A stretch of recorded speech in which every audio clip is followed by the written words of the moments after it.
It is Vishnu. Now I'm going to demonstrate on embedded systems. Yeah. Now, first let me explain about the embedded system. Nowadays, each and every electronics engineer will choose that embedded systems as their career because of there is a vital growth in embedded systems. Before going to discuss about the brief explanation about embedded systems, now we'll define about this embedded system with a small definition. Okay.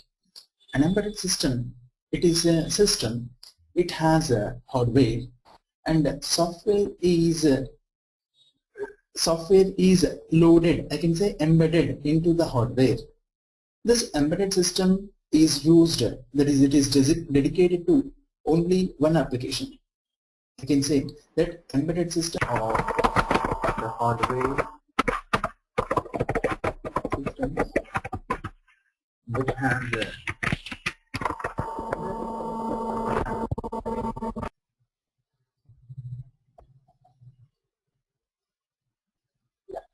now I'm going to give a demonstration on embedded systems. And nowadays all young engineers are electing their career in embedded systems because there is a vital growth in embedded system. Example, robotics, satellite communication, so many are there. So that's why embedded systems are given vital career importance for the young engineers. So before going to explain briefly about the embedded system, now I will define the embedded system. That is the embedded system. These embedded systems are hardware devices, I can say hardware systems, which has a software. Either the software is in embedded C, Java, whatever it may be. The software which is loaded into embedded system. And the systems are only dedicated to one application. Example for the embedded systems are traffic light controlling systems, and robotics and satellite communication systems. There are so many examples, lift, microwave oven, so many examples are there, and these embedded systems are used in defense, naval applications, and home appliances and security systems. Everywhere these embedded systems, nowadays without embedded system there will be no electronics. Like that, these embedded systems are grown. Basically, the embedded systems I can say components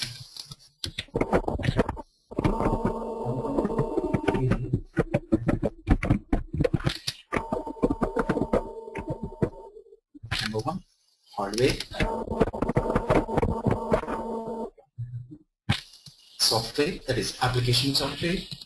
Number three, probably we can say that operating system, that is a real-time operating system. You can say RTOS. Real-time operating system. Just I will increase the font size. And these embedded systems are designed by using so many devices, like I can say microprocessors, microcontrollers, and some applications are designed with digital signal process, DSP processors. Using these microcontrollers, microprocessors, and DSP processors, we can design an embedded system. Basically, the hardware structure of the embedded systems contains. First, we are going to discuss about this hardware. The hardware of the embedded system is nothing but I will explain only the hardware component in embedded systems.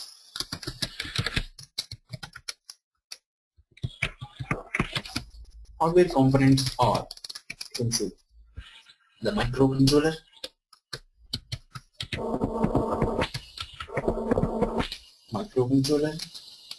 and supporting circuits. Example, and oscillator circuit, because every microcontroller requires oscillator. What is necessary of the oscillator? These are hardware components, main hardware components.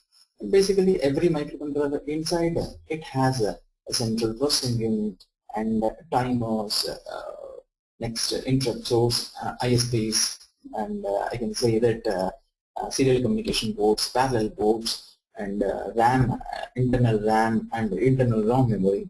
If the internal RAM and ROM memory is not sufficient, I will go for the external one. We'll discuss briefly regarding this while discussing about the microcontrollers. Basically, why we need this embedded system is a very important thing, because why we want to design, why we want to go for the embedded system. The very important thing is this embedded system is designed to keep three constraints. Number one,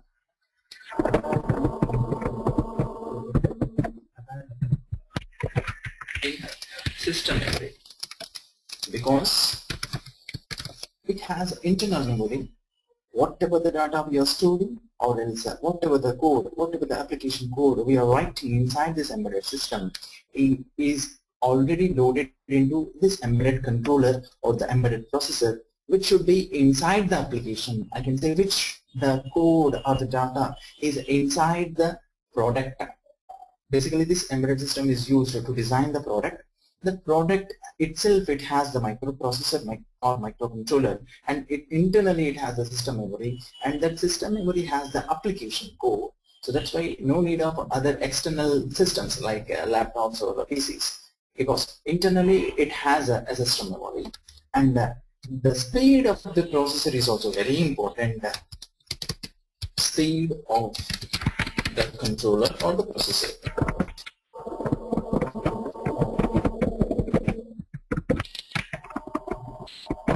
Next, power dissipation of these embedded controllers also. So there is less, so that's why we will go for these embedded systems. Okay, there is a power dissipation.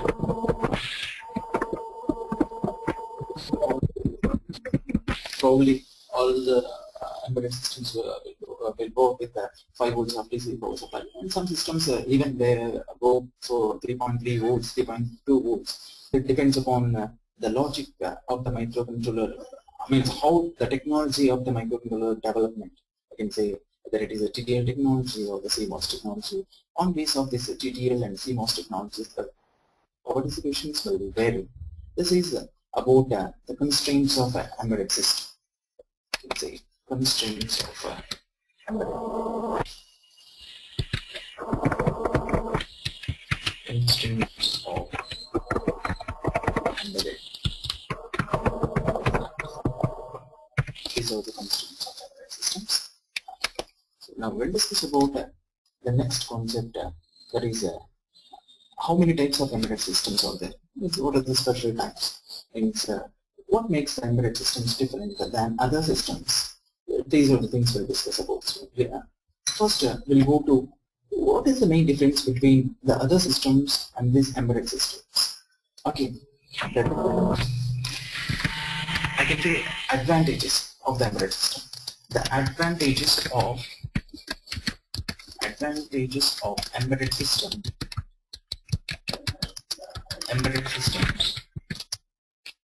when compared with other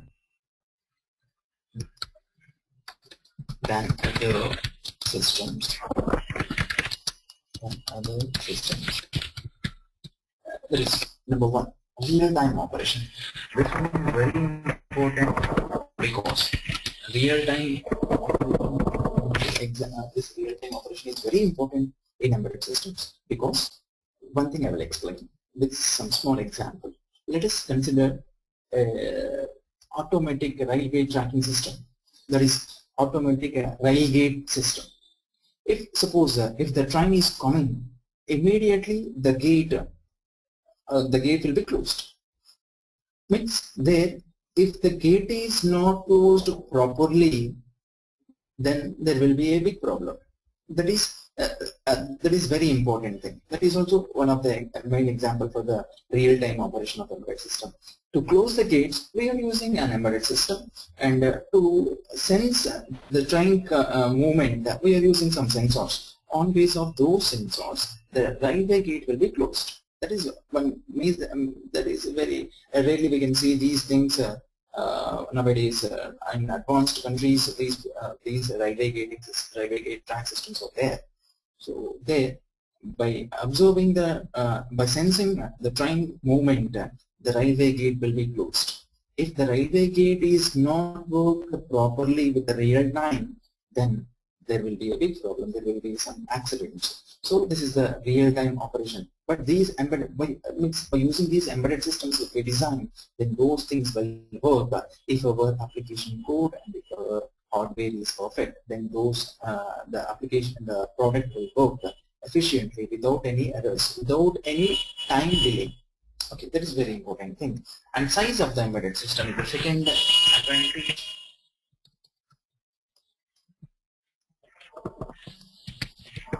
Size of the system. See, we are observing, we are going to see that is a metal detector. If the metal is there, then automatically it will give some buzzer or something. And nowadays, because of this nanotechnology, even the embedded system size is also reduced to very even in micros in size. That is also very good. And the cost of the embedded system is the third one. The advantage of the means if the application is a very simple application, then the cost of the embedded system is also very less. If the application is a very high high-end application, then the cost will vary. This is one of the advantage of embedded system than compared with other things. Let's give an example. The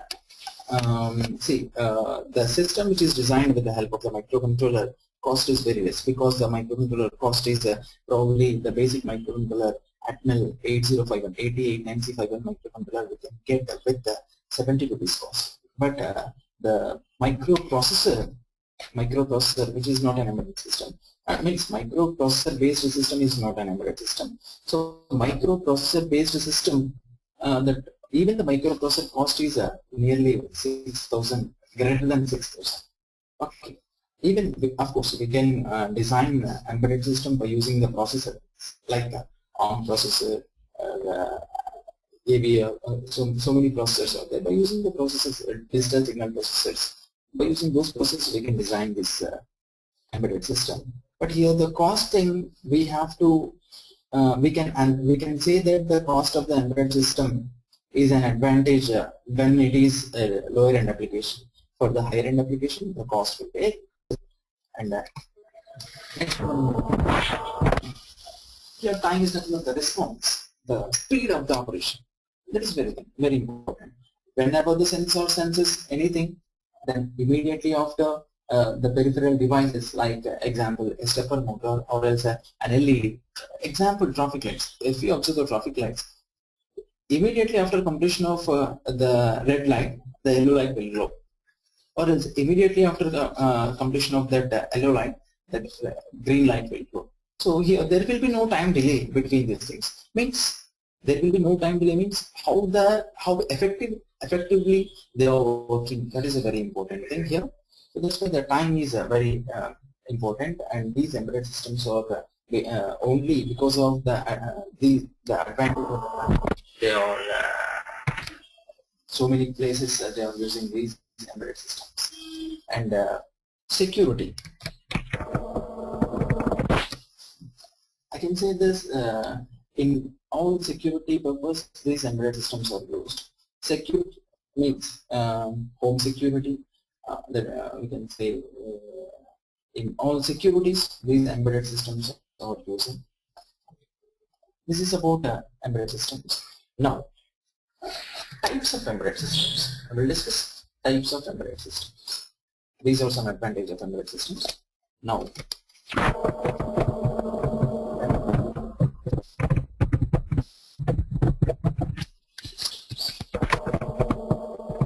first, small scale embedded system. Small scale embedded system. I can say that this is a simple embedded system. Simple, comma, lower end embedded system.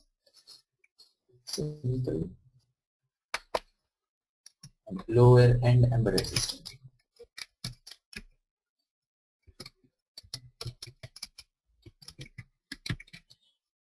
And next one is a medium scale embedded system.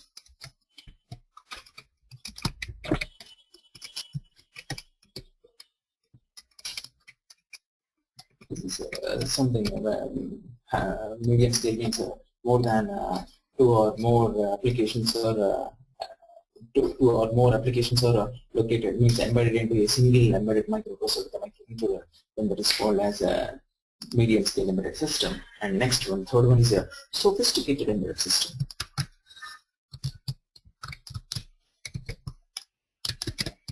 Sophisticated embedded system. I'll explain about each and everything. I'll give some examples of these things. For a small scale embedded system is nothing but just a traffic lights. Designing a traffic lights is nothing but a small scale embedded system. And to design these kind of small scale embedded systems, we will go for the small microcontrollers like Atmel 8D89C51 or SPIC microcontrollers or AVR microcontrollers. By using these microcontrollers, we are going to design these small scale embedded systems. Next, go for the medium scale embedded systems. These medium scale embedded systems are used in a number of applications are located into a single embedded system.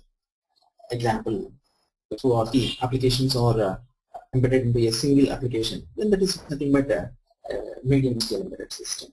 For example, let us consider automation of agriculture system.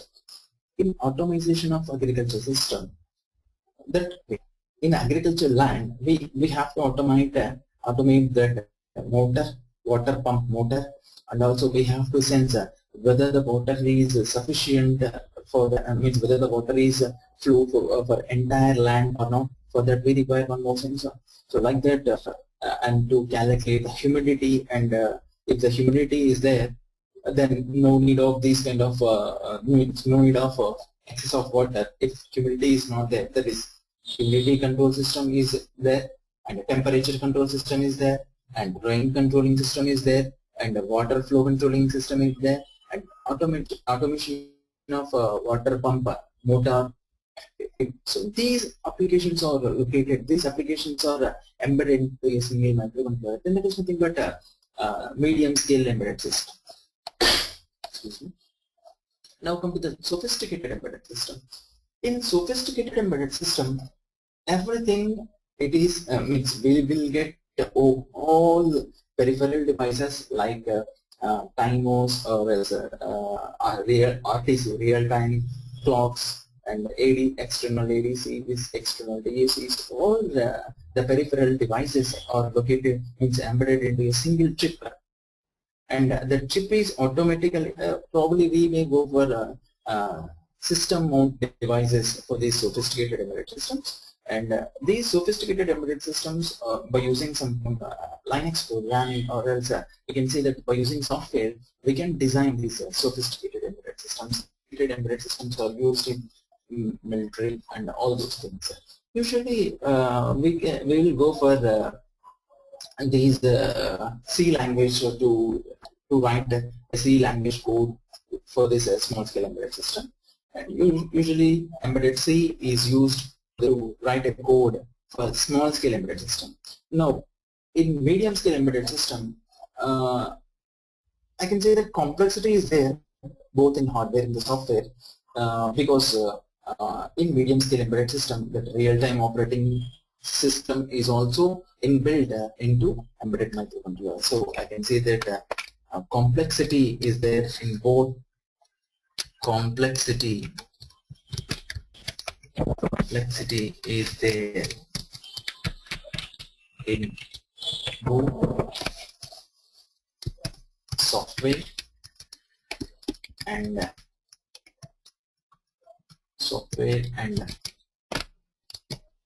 hardware, because real-time operating system is there.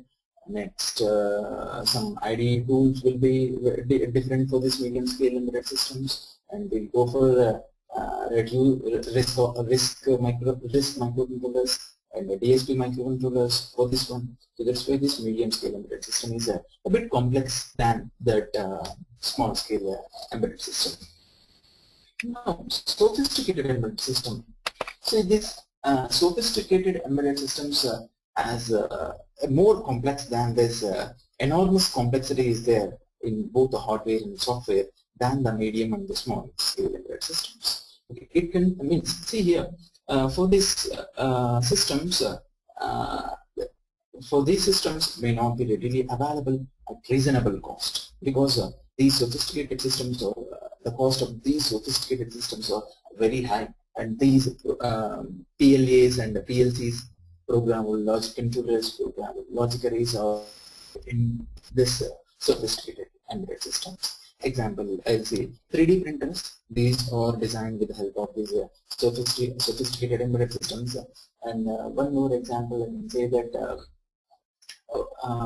XYZ scanner. It is an application. I worked for this XYZ scanner application, and I designed using some PLCs and PLDs for this XYZ, X direction, horizontal direction, vertical direction. It's three-dimensional movement of a scanner. For this, we require a PLC program that is a sophisticated embedded system, but complexity, enormous complexity is there in both the hardware and software. These are types of embedded systems. Now, let us discuss about what are the components. Already I told the components in the embedded system. There is the hardware and application software and real-time, if possible. For the simple embedded systems, the real-time operating system is not necessary. For the other things like there is a medium scale and the sophisticated embedded systems require that real-time operating system. But these simple small scale embedded system doesn't require these real-time operating system. That simple embedded, small scale embedded system, I'll say simple embedded system, has only a microcontroller and some peripheral devices. Okay, and these even we can design that small scale embedded system by using the processor also. Okay, and let us discuss about some tools and some hardware devices, example controllers, example microprocessors to design these embedded system. Now I won't go for to design this, what are the components for this small scale embedded system, what are the components for the medium scale. Generally I'll say the processors and the microcontrollers which are used to design this one. Basically, two devices are playing a very important role: microprocessor and microcontroller.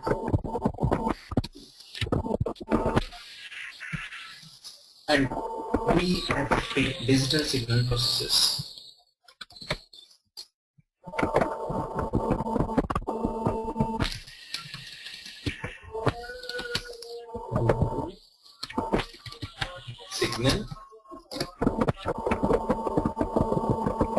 Digital signal processors are used to design an embedded system. I'll say the definition of a microprocessor. Microprocessor is a device which has only a central processing unit inside it. No other devices like timers, ports, like and internal RAM, internal ROM. It is not there in a microprocessor. It has a timing and it only central processing unit.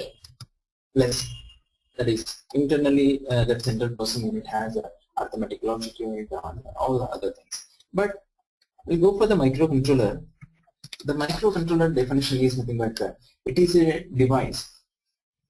We can say that a complete system is inside the microcontroller. That is, a central processing unit will be there, plus internal RAM. I will say that RAM is also on chip.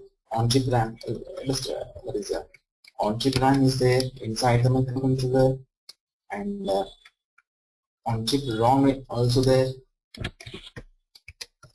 On-chip RAM and on-chip ROM plus ports Ports means for the microprocessor, if you want to connect external peripheral devices, we require some programmable peripheral interface. Means we require a mediator IC to interface the peripheral devices with the microprocessor.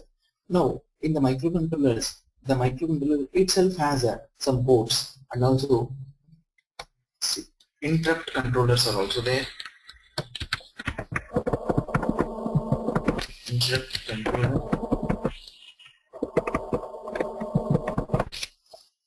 Interrupt controllers and also timers, and some advanced microcontrollers where they have the real-time clock and PWM, ADC, DAC. So many devices are there internally inside a single chip of the microcontroller. So that is the main advantage of the microcontroller and the microprocessor. And digital signal processors. These digital signal processors are rarely will use for the, that is example for signal communication. I can say for radar communication, satellite communication, the devices, the embedded systems, in those applications, these DSP processors are used. Even we can go for the DSP processors for this small applications also. But now I will concentrate on what is the difference between the microprocessor and the microcontroller. Means the microprocessor has only the central processing unit, and the microcontroller has n number of chips, n number of peripheral devices, n number of supporting chips itself inside the microcontroller. So there is on-chip RAM is there, on-chip ROM is there, ports are there, interrupt controllers are there, timers are there, and real-time clocks also will be there for inside the microcontroller. So now I'll explain the difference between the processor and the microcontroller. These are these microprocessors. These are the devices regularly we will use to design an embedded system. These three are very important system. These three are very important devices, main devices, heart of the embedded systems. I can say these three are the heart of the embedded systems. Now I will explain the differences between the microprocessor and the microcontroller.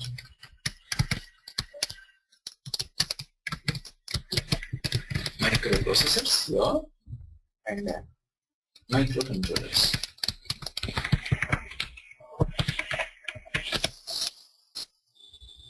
So these microprocessors has only CPU. That is, only CPU is there. There is no other devices. Only CPU. That is, in CPU generally control units will be there, arithmetic logic units will be there, and some registers will be there. But in microcontrollers, so these microcontrollers are not only a single CPU. So it includes, the microcontroller includes the central processing unit and like RAM, ROM, ports, flash memory,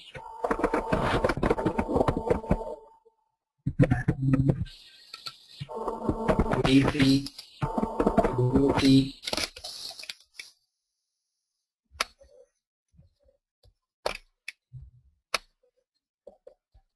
ADC, DAC, and so on. Example, RTC, etc. inside the microcontroller. Now, the second difference of microprocessor and microcontroller is bit handling instructions, or probably I can say no bit handling instructions, and some processors has bit handling in there. Bit handling instructions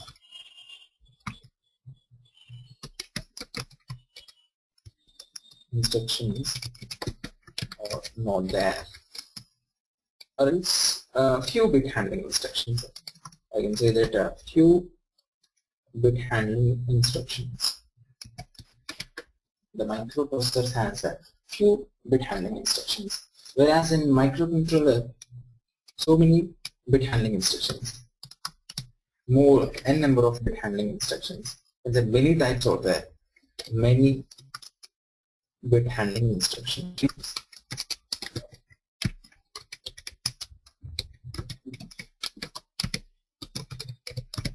First, I will explain what are the bit handling instructions. Why do we need the bit handling instructions? See, suppose if you want to store information into the microprocessor or the microcontroller, that will be in binary only, because these microprocessors and microcontrollers understands the machine language and stores the information, stores the data, stores the application code only in terms of binary language. That is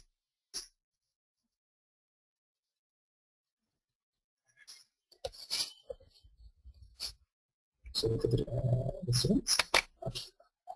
So this binary language, this binary information is stored into something of a temporary registers, whether either it may be 8-bit registers or 16-bit registers or 32-bit registers, depends upon the microprocessor and the microcontroller. Suppose in some situations we have to store a single bit of information, only one bit of information. At that particular time, if you store that a single bit information into 8-bit register, then the remaining 7 bits will be wasted. So in microprocessor, the bit handling instructions are not there. Of course, in some advanced microprocessors are there in our microprocessors, but in general microprocessors, the bit handling instructions are not there. General 8085 or 8086 microprocessors doesn't have these bit handling instructions.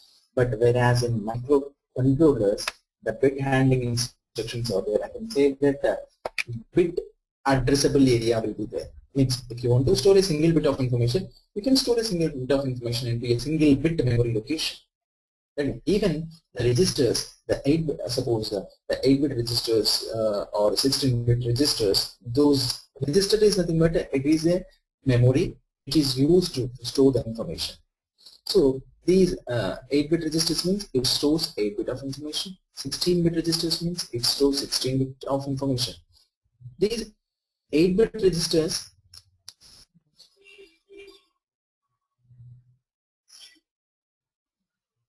these 8-bit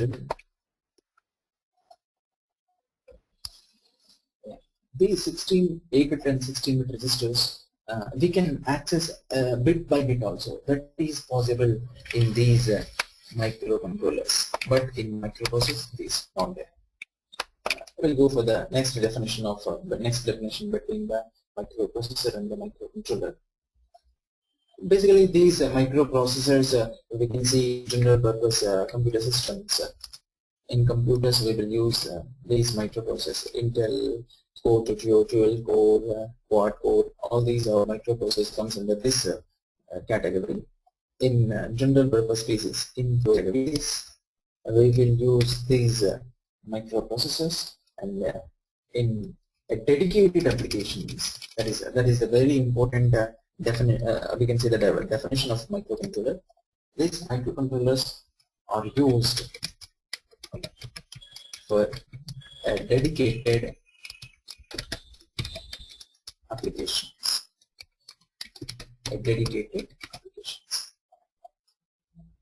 And cost of these processors are very high. Other is cost is very high, and the microcontrollers, the cost will vary with respect to the controller type. If it is advanced microcontroller, then the cost of this microcontroller also will be bit high. But for the general applications, the cost is very low than this microprocessor. Cost is very low. So these are some definitions, some differences between the microprocessor and the microcontroller. And even we can design embedded systems by using microprocessors. That is, these microprocessors is not only used only for these PCs, only for these PCs. So these microprocessors are also used to design and embedded systems. That is, we can say that is embedded processors. some embedded processors. Later we'll discuss about these embedded processors and digital signal processors. Now we'll go to why. I mean, just now up to this we discussed about the definition of embedded systems and what are the main components in the embedded systems, like hardware components, so application components, application software, and real-time operating system. So these are the main components in the embedded systems. After that, we discussed about what is hardware and what are software, what are the hardware components inside the microcontrollers. So the hardware components inside the microcontrollers that makes the hardware components, example, the microcontroller, reset circuit, oscillator circuits. These are some hardware components inside the microcontrollers. And what are the constraints of embedded system? That is, what are the main usages where we will use and why we have to go for the embedded system? That is nothing but because of these three reasons. Not only these three reasons, these are some examples. That is because of having internal memory, and because of having high speed. And by high speed means that even for every application we can go for we can design an operating system. So that's why these embedded systems, for every small to higher end applications, we can design our own operating system. That operating system is called as a real-time operating system. Because of having the real-time operating system, because of having, simply I can say, because of having the real-time operating system, the speed of the controller or the processors will increase, and effectively these embedded systems will work because of having power. And also the power dissipation is very less. And the main advantages of the embedded systems than the other systems are real-time operation, and size of the embedded system, and cost of the embedded system, and time delay of embedded system, and security of the embedded system. Next after that we discussed about types of embedded systems. So we have small scale embedded systems, medium scale embedded systems, sophisticated embedded systems. I explained that small scale embedded systems are very simple, and there is no hardware complexity and there is no software complexity in small scale embedded systems. But in medium scale embedded systems, the complexity is a bit more than in small scale embedded systems. That is using digital signal processors are used inside these medium scale embedded systems. Digital signal processors are used, whereas in small scale simple microcontrollers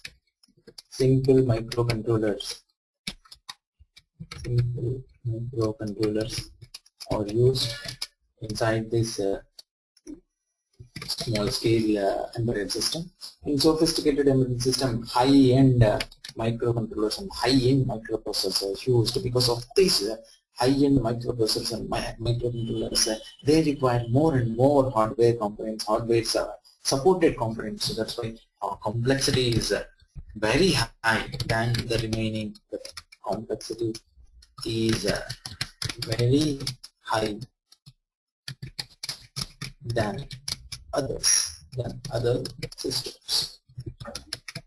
This is one of the type of embedded system. These three are the embedded systems. Now we'll go for inside what type of devices we are using. There is three main devices are means by using these three devices we can design an embedded system. Number one, microprocessor. Number two, microcontroller. And finally, the third one is a digital signal processor. Instead of saying microprocessor, I can say that embedded microprocessor. Embedded microprocessors are used. Okay, so these by using these embedded microprocessors, we can design embedded system. Microcontrollers also used to design this one, and digital signal processor so used. Now I'll go for the differences between a simple microprocessor and a simple microcontroller. So the first difference between the simple microprocessor and the simple microcontroller is the first one. The microprocessor has only the CPU. Other than the CPU, remaining there is a RAM memory also externally connected using some slots, and a ROM memory also is not inside the microprocessor externally the motherboard. In example, the PC is one of the main examples for the microprocessor. In the PC, microprocessor and this external RAM and external ROM, they are separated. Means the CPU doesn't has internal RAM, internal ROM, and supporting ports and flash memory and some kind of real-time chips like unlocked digital to unlock chips, and RTCs. All are connected externally in microprocessor. Whereas in microcontrollers, it contains both, means it contains all the central processing unit, random access, that is RAM memory, ROM memory, flash memory, ports, ADCs, TACs, RTCs, PWM, every supporting chip. It is internally inside the microcontroller. No need of external connections of these things. And next definition is bit handling instructions, or we have few bit processors. Many bit handling instructions are there, and these microprocessors are generally used in PCs, and these microcontrollers are generally used to design a specific dedicated application. And the cost of the microprocessor is very high, but the cost of the microcontroller is very low. And now I will give some examples of embedded systems. Then I'll go for how to design an embedded system using both hardware and software. So what kind of software we are using and what kind of tool we are going to use to design an embedded system. Some examples of this embedded systems are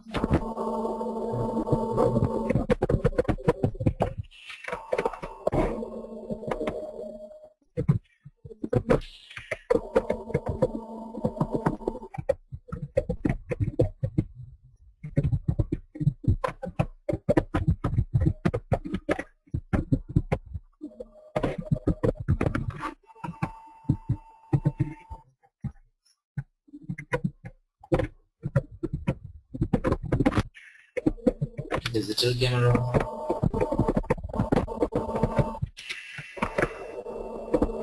digital cam,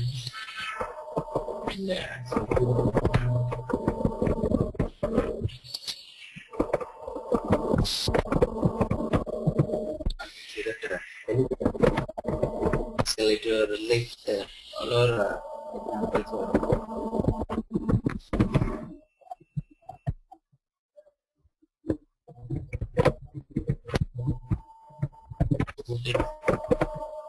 so many are there. Telephone in telephone.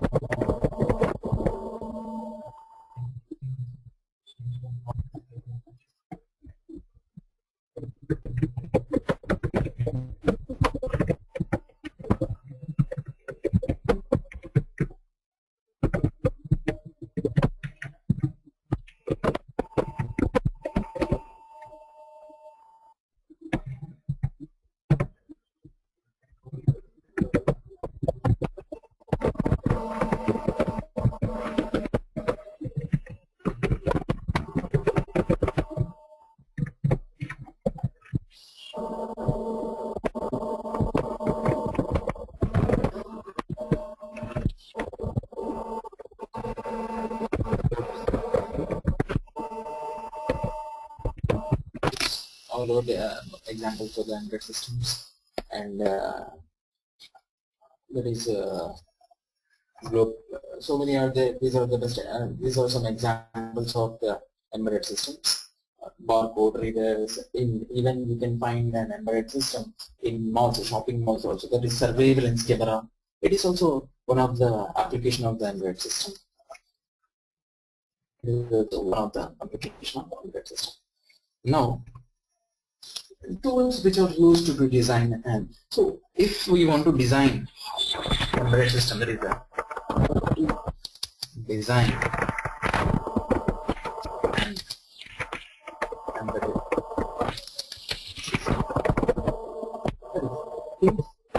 which require for to design things to means instead of how things to design an embedded system. That is hardware, next software. These two are enough to design software. Hardware is nothing but a controller, example microcontrollers,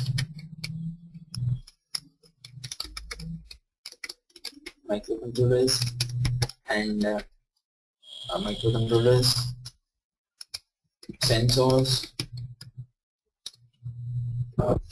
sensors, display systems,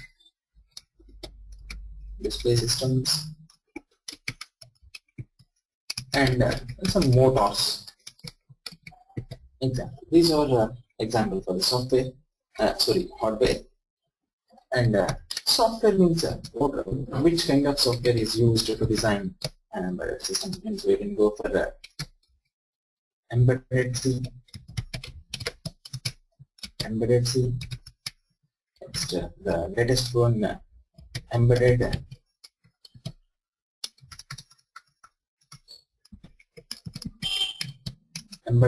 Java is also there. Embedded Java and so on. But whatever may be the tool, whatever may be the hardware, first we have to understand what is our application and what are the inputs we want to give and what will be the output we have to give. Every application we are going to design for a specific output, means to get a specific output. So if you want to get that kind of output, so what kind of inputs we have to give. For that, if you know what are the inputs, what are the outputs, then the middle ones, actually I can say that the hardware and software are those are we can go for any processor, any microcontroller, we can go with any kind of software, whether it is embedded C or embedded Java or assembly language. So many out there, we can go with all the things. But here, these software and hardware are just only the paths to reach our goals. That's it. And our goal is to design an application by using these embedded systems, embedded devices. Hardware and software are not our goals. Our goal is to design a specific application for a specific purpose.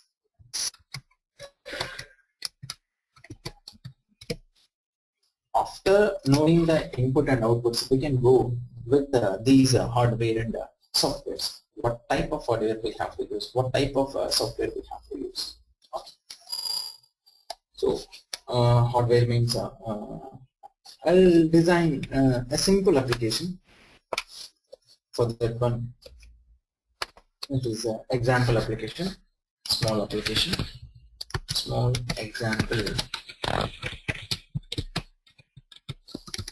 Application. What is my application means?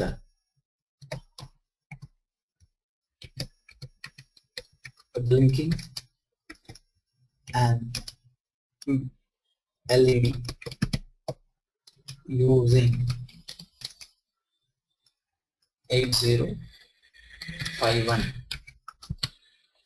microcontroller. Blinking and LED using 8051 microcontroller is my application. So this is my this is my application. This is my goal to design this thing, and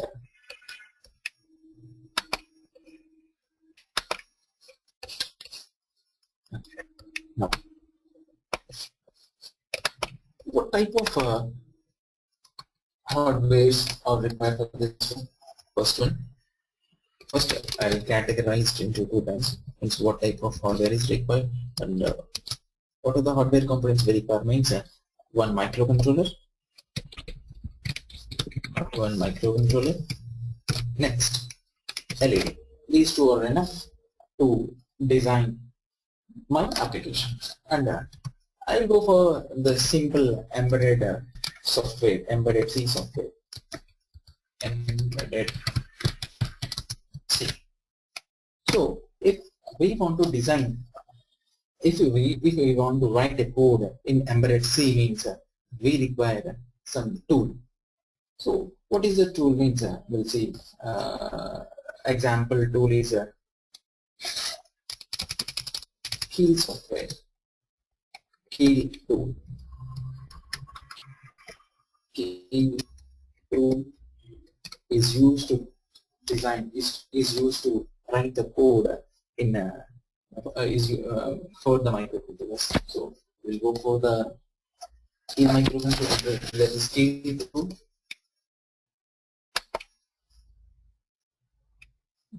All programs, Keel Microvision 3. Yeah. So this is a Keel Microvision 3 IDE. Okay. So in the micro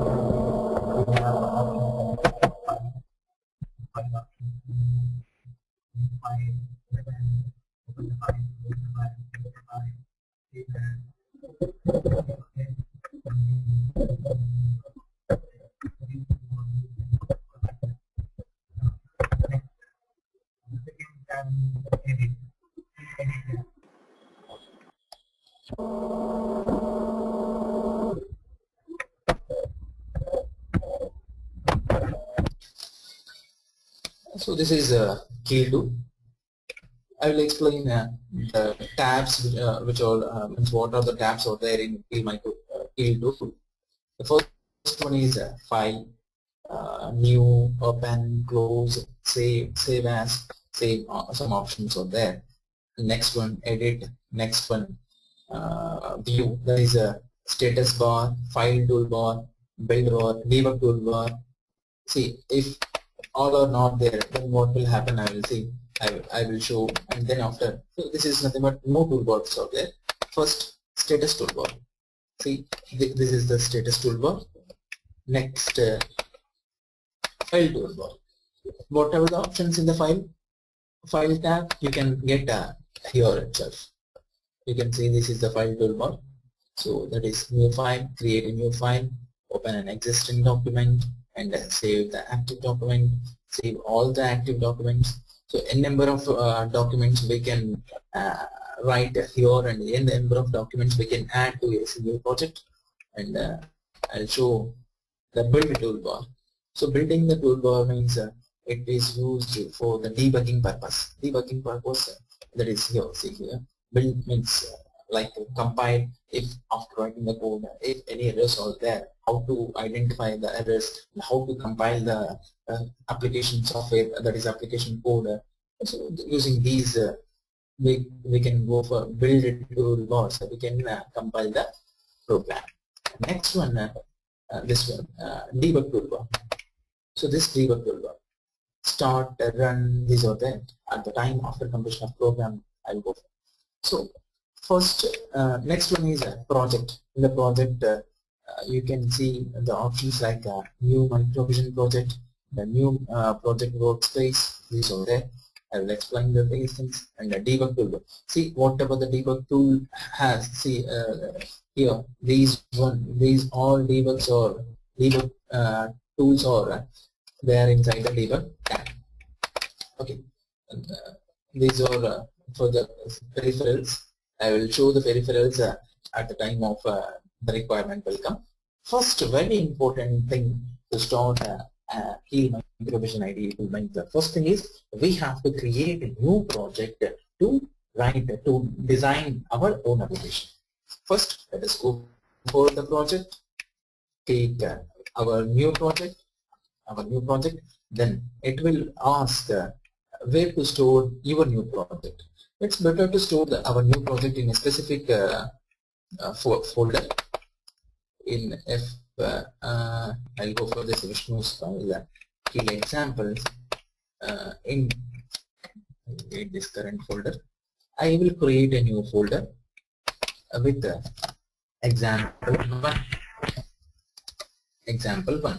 In this folder, my project, now I'm going to design, I'm going to create a new project in a folders. Even a folder is also not necessary, but every project means if you create a new folder, then you will recollect those projects. You can you can see those projects separately without any confusion. So my project name is, what is my application means, LED blinking. So Blinky LED, Blinky LED. That is my project. I put this. After that, save the project. The project will be saved. Immediately after that, it will ask select device for the target. So what type of device you are using? Means so many devices are there. Acer Labs are there, Actel. This key tool supports for all these devices. So these are the manufacturers. So these Texas Instruments and Thermic, TDK, and Synopsys, Syntec Semiconductors, Co Limited, Zylox Semiconductors. So these are the devices, and these are the manufacturers. For all these manufacturers components, this skill toolbar will be supported. And now I'm using Atmel, because Atmel microcontroller we can get easily. So that means we can get easily in the markets physically. So that's why Atmel microcontroller, even designing for the hardware is also very easy. In Atmel microcontroller, I'm going to choose a simple microcontroller. It is called AT89C51. AT89C51 microcontroller. First one. See, 8051 microcontrollers, or it is a family of the microcontroller. Okay, so in 8051 family, so many microcontrollers are there. So in that, one of the microcontroller is a 889051 microcontroller. Okay, it is not. So see here, immediately after that, a target will be created. So now the project is open. So in that project, if you want to write an application code, and that is nothing but a code, means we have to go to create a document. So that is new document. Immediately the text node will be generated. Then go for writing the code. Basically, I'll write the code. Later I will explain these things in further classes, because first we have to know about the differences between embedded C and the differences between normal C. Okay, so in normal C language we'll write a hash include stdio.h, phone.h. Those are nothing but the header files. By using those header files, the supporting files are all inbuilt in this. Means all are linked to this one.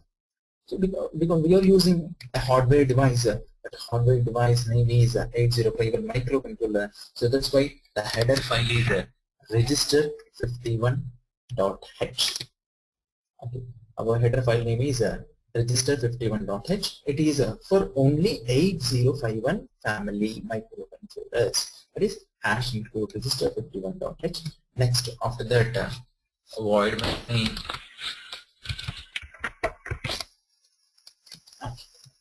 Next. Okay. So 8051 microcontroller has so many ports. 4 ports are there: port 0, port 1, port 2, port 3. Later I will explain about this thing. So some example I have to show. So that's why I am showing this one. That is my port, means I am connecting an LED to a simple this one, an LED to microcontroller. So that is port 1 of my microcontroller is connected as an output port. So I am defining that output port as a port 1 equal to 0, 0. If any port, basically 8051 microcontroller has 4 ports out there: port 0, port 1, port 2, port 3. All these 4 ports are we can initialize those ports or either in input port or in output port. So I'm using port 1. For initializing output port, we have to use we have to send a 0 0, and for initializing as input port, we have to send see here we are carefully observe, we are using only hexadecimal numbers to initialize this one. So that's why to represent hexadecimal we are using 0x. So this 0x is nothing but it is an hexadecimal number. See, next after that, now the port 1 is port 1 entire 8 bits or for output port. Next, my target is to design a code for blinking the LED. LED has one. LED is connected to any one of the pin of 8051 microcontroller. So I'll do one thing. That is port 1.0 equal to 1. After that, blinking means once the LED value will be 1. After that 0. 1 0 1 0, because LED I will explain the hardware part regarding that. So port 1.0 equal to 0. With these things, what will happen? The LED value will be increase, means high low high low. Between this, we require some time delay. Here, what is the importance of the time delay? Means if time delay is not there, because of high speed, means the Atmel microcontroller is very high speed, because all the microcontrollers are high speed. Because of that high speed, our naked eye cannot see the blinking of LED. So that's why we require more time delay to observe the blinking with our naked eye. So that's why I'll call one function name as delay. That's it. This is about this one.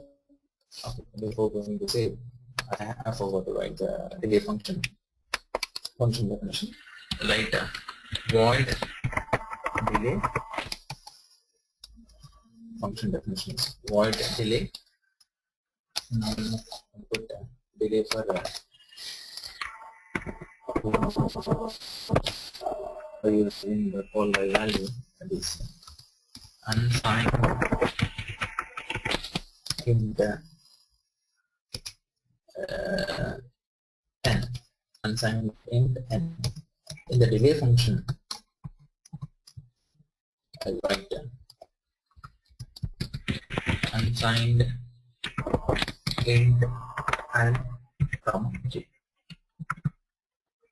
Why I am going for these means these two are the variables, I and j are integer variables.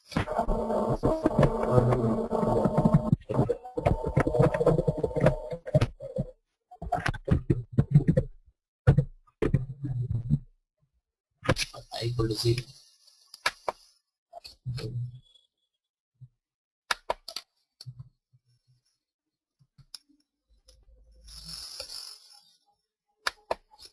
For I equal to 0 and I is less than what is the value n, and I plus plus,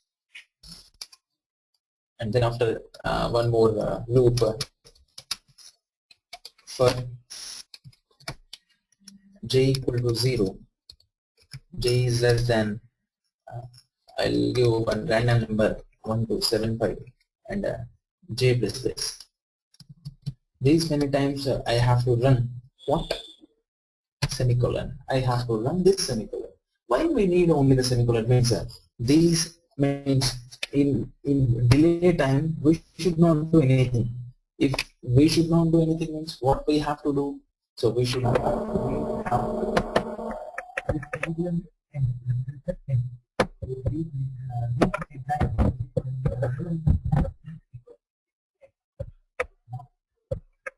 the program control S. So in the same folder, that is example1 folder, see here our two files are generated. I'll say that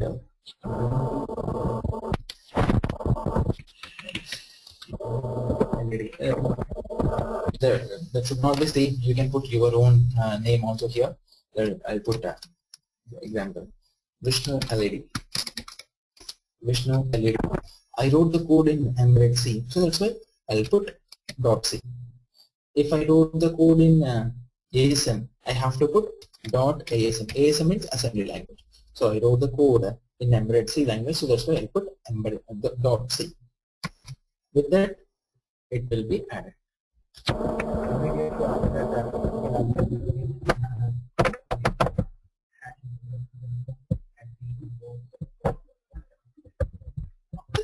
We have to add this word, that is this code to our target, our project, or what we can say our project. See here, you can observe this project workspace. In this project workspace, you have the target and you have one more source group. Okay. Now, right click on source group, then add. You will observe this options. Add files to the group source group 1. Okay. Now you will see that application codes which you have to add to current target, current project. So I wrote only one. Means my application code is Vishnu LED.c. So add this one. Means you can press double click, or else you can do that one. With that, automatically it will be added into that one. So this, see here, Vishnu.led.c is automatically added into our source. Next, again, right click on target, go for the options. If you right click on target, you will see open list file, open nav file, rebuild all targets. So we have to select the options for the target. Then if you click on that one, you will find one box here. See here, you can see the device. So what are the device we selected? What is the device we selected? Means Atmel AT89C51. So what is the description of the Atmel AT89C51? It is 8051 based, fully static, 24 MHz CMOS controller with 32 input-output lines, 2 timers, counters, blah blah blah. Something is there here. So that is the description of that AT89C51 microcontroller is there. Okay. Now go for this target. So the target frequency, that is the crystal frequency, here we have to select. For AT89C51, the crystal frequency is 11.0592 megahertz. Okay. After that, use on-chip ROM. If you deselect this one, what will happen is at the time of dumping this code into our general microcontroller, physical microcontroller, that will be a problem. That is on-chip ROM is there inside the microcontroller. So that's why we require to copy this code into on-chip ROM. So that's why enable the, click this, check this box. Then after output, in output you will find create executable, for which one? Blinky LED code, and debug information should be there, and the format is hex format, and we have to generate a hex file. So create hex file. Why we have to generate the hex file? Means while dumping this application code into a physical microcontroller, we will not dump this entire C code. We will dump only the hex code. It's enough. Then entire code will be dumped into that one. So that's it. This is the procedure for this one. Then about writing the embedded C code is completed, and connecting means first we created a project. After creating a project, we created a new project. After creating project, then what we did means we wrote a code for a simple application. After completion of this code, we added this code to our project by right clicking on source group, add files to the group source group 1. Then after what happened, we selected the crystal frequency in the target, that is right click on target 1, then click on options for the target 1, then in the target tab, here we selected the crystal frequency. Then after creating the hex file, with this completed. And see here, name of the executable file. The executable file name will be Blinky, or else you can put your own name also. That is not a big problem. That's it, completed. Now we have to check whether this code is errorless code or not. Means that is nothing but building. See here in view you have build toolbar. That is this is the build toolbar. By using this build toolbar, we can compile this program. See here in the build toolbar, this is the build toolbar. This is the build toolbar. By using this build toolbar, we can check whether we can compile this program. So you have options like translate current file translating into some other assembly language, all those things. And next one is build the target. Next one is rebuild all the targets. So we have to go for this option because only one project, one file is there. So build the target. So target completed, and we got some errors. And yeah, something first error is syntax. Yeah, unsigned means I again say this, control S, then again do this. Typing problems there.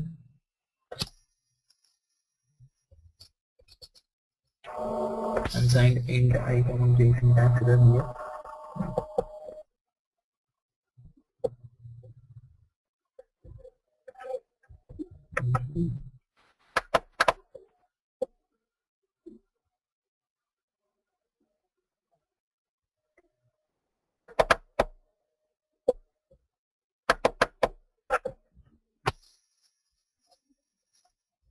I equal to 0.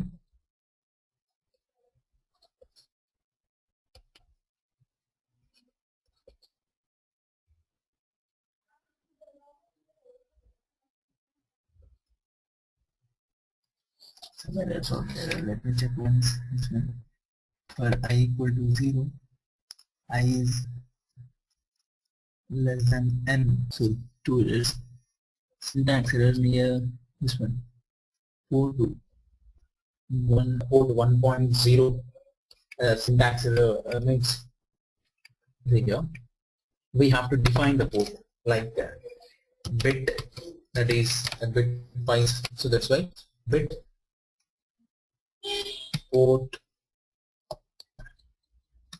1.0 equal to anyway means my bit. I'll define that as my bit. So instead of using this, I'll go my bit. This is my bit.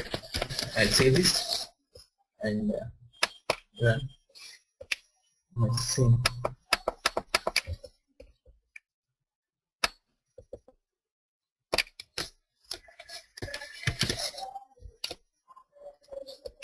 My bit equal to 1.0.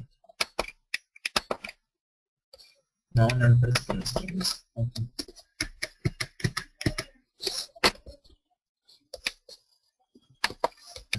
$200. Next port 10x00. Yes. I'll check this one. Save. Run this one.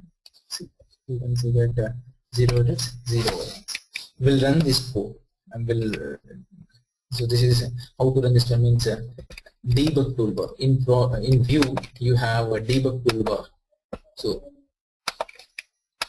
the debug toolbar is there here. So the debug toolbar, if you want to enable, so this debug toolbar is disabled now. So that if you want to enable this debug toolbar means we have to go for this start a debug session. So then the debug session will be started. It is a evaluation mode, so that it's asking only 2 kilobytes. Then this will be enabled. See here, we can see we have one options like run. That is run means it completely runs the entire code, then stop, then step by step step forward, all are there. So we have to see the port 1. So in peripherals you have a port 1. In peripherals IO modes port 1. You can see this one. I'll run first entire thing. Then its disassembly mode will be enabled, no problem. Okay.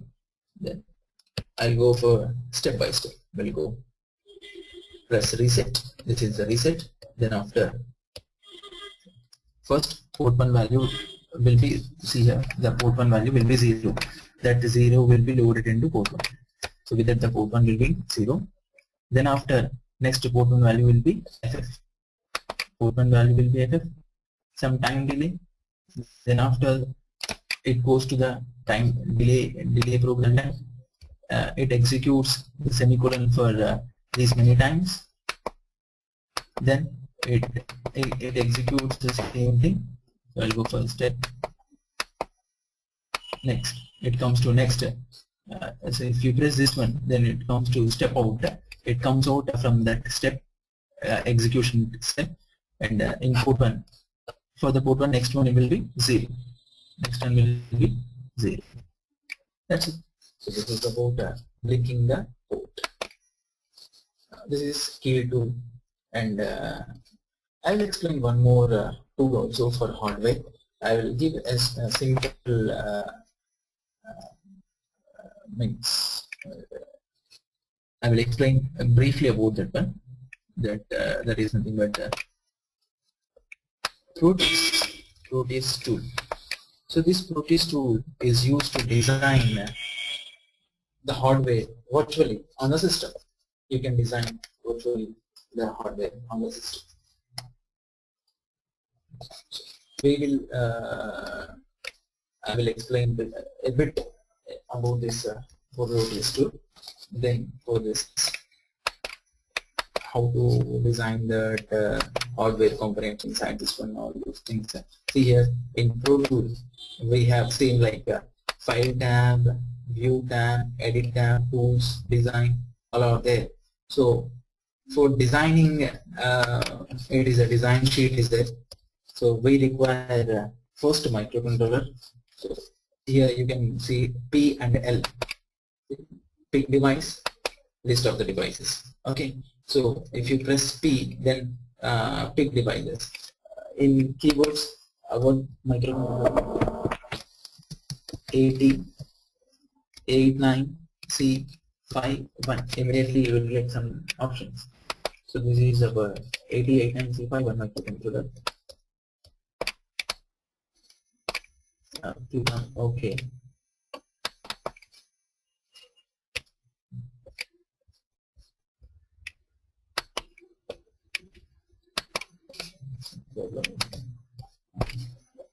Because this is interrupting the system.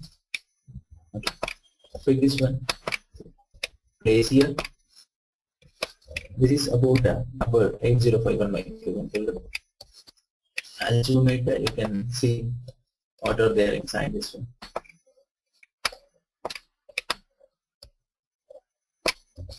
Here, the 8051 microcontroller has 4 ports. One is port 0, next port 1, port 2, port 3.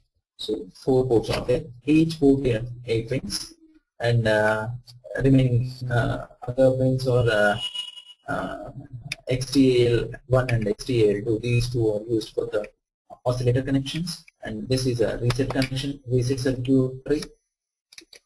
And these 3 are used whether the means specific applications are there. One is EA. What is EA means? Enable external. Enable external means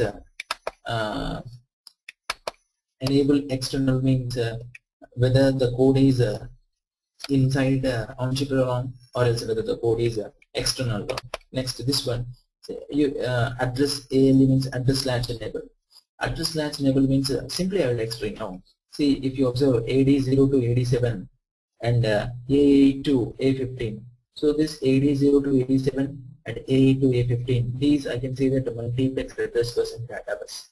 That is 8051 microcontroller has D0 to D7 data bus and AD02, A15, that is 16-bit address bus. This 8 bits, that is 40 has AD0 to AD7. So this 40 acts as both address bus and the data bus. To demultiplex this address and data bus, we'll use this address latch enable. And this program store enable is used to connect external ROM memory for the 8051 micro. So here you can virtually you can design the hardware components here. So this is about Proteus tool. So in next class we will discuss about how to design hardware components and how to load this key code into this Proteus tool. Into the Proteus tool we'll discuss here. So we can load this Proteus tool. We can load this code, this key code into the Proteus software. We'll discuss regarding this in the next classes. This is about two IDEs, that is two tools, Key software and Proteus software. And this is about a brief explanation of how to design an embedded system. We will discuss later regarding. Thank you for giving this opportunity for the demonstration.